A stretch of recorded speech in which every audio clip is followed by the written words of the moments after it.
I'm Pinch, we're here at Mutech and this is Fact TV.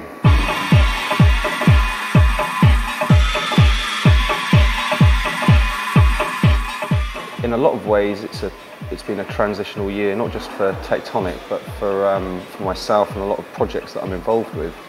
Been steering Tectonic over the last couple of years a little away from the more deep, dark dubstep sound that it's been associated with, and pursuing kind of new artists and interests that I'm feeling at the moment, somewhere between grime, I suppose aspects of dubstep and proto kind of jungle years and this kind of thing. Artists like Mumdance and Logos.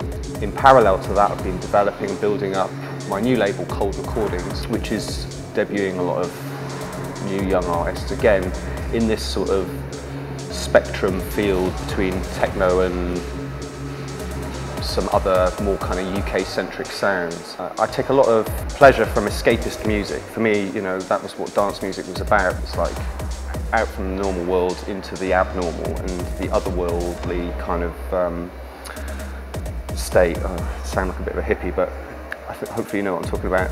And essentially, once you have, like, I mean, for example, in dubstep, you know, the half-step thing came in. It was very much a dominant form in the dubstep sound, and it kind of took over and it developed from there. And you know, after several years of hearing dubstep expand out from the small, tiny little clubs that it was in originally, and to the point where, you know, there's dubstep in TV ads, you know, Weetabix adverts, film trailers, it's on the radio, and once you have this kind of level of exposure to something, it becomes part of the normal, and I don't feel the ability to kind of escape from the normal with it as well. So in a kind of convoluted way, that's me saying I'm a bit bored of the half-step beat in dubstep. So.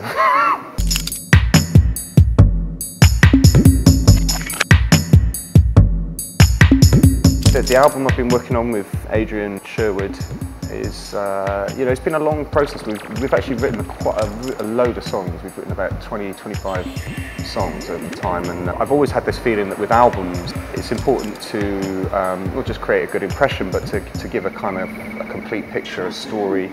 The tracks have got to be compatible, working with each other, and they've got to flow in a way that kind of, you know, that all makes sense. So that, you know, there might be some tracks that we've done which we think are great tracks, but they won't, you know, they won't see life on the album because they don't necessarily connect.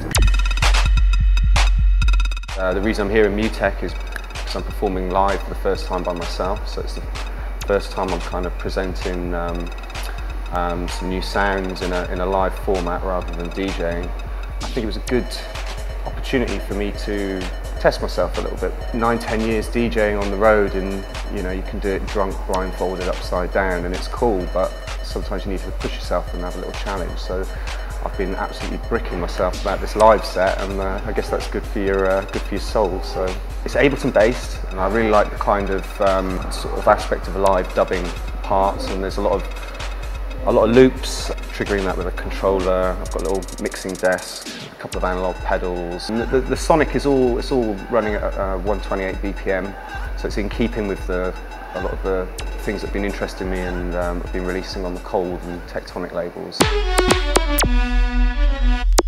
There's quite a few people who've been making some interesting stuff, and it is very much rooted in that 2003 kind of grime sound.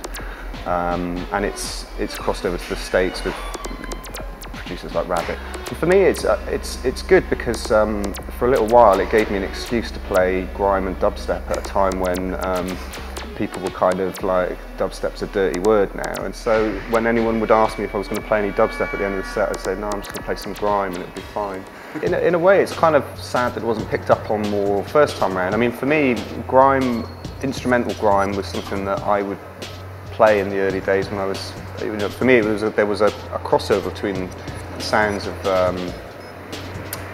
you know, the sonic of dubstep and grime. There was definitely artists like early Plastician and Mark 1 releases, for example, that were kind of on the borderline between grime and dubstep, and then you had the very confused Reflex compilations that were called grime, but actually it was all instrumental dubstep, which, you know, for me grime is vocal. Yeah, that's the point of it. So, you know, instrumental grime, okay, fair enough. But, you know, if it's being kind of welcomed into the American, you know, circuits and I think that's great, but I hope that at least that there's interest enough in booking some of the original grime artists who are still doing their thing, because these are the guys who innovated the sound, and they really should be brought out to champion it again. That's my feelings on it.